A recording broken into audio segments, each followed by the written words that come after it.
Papež Frančišek je med današnjo jutranjo mašo, ki jo je daroval v kapeli doma Svete Marte, govoril o božji tolažbi. Tolažba je božji dar in je v službi drugim. Nihče ne more tolažiti samega sebe, kajti nazadnje bo sebe gledal v ogledalu. Da bi doživeli tolažbo, pa je potrebno odprto srce, srce ubogih v duhu. Sveti oče je homilijo oprl na berilo iz drugega pisma Korinčanom, ki se je bralo med današnjim bogoslužjem in kjer apostol Pavel govori o tolažbi. Njena prva značilnost je po papeževih besedah to, da ni avtonomna, ni neodvisna. Izkušnja tolažbe, ki je duhovna izkušnja, vedno potrebuje drugost, da bi bila polna, je izpostavil.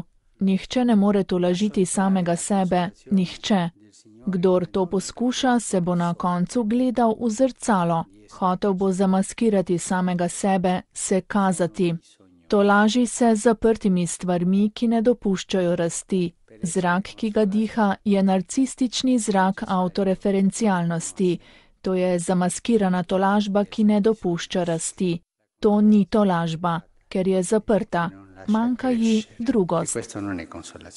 Papež je dejal, da je v evangeliju veliko takšnih ljudi. Kot primer je navedel učitelje postave, ki so polni samozadostnosti, bogatina, ki hodi z zabave na zabavo in misli, da bo tako potolažen, predvsem pa farizejevo molitev, ko pravi: zahvaljujem se ti, ker nisem kakor drugi.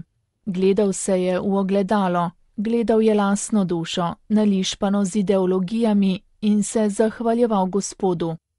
Jezus nam torej daje vedeti za to možnost, da lahko postanemo kakor ljudje, ki živijo na ta način, a nikoli ne dosežejo polnosti.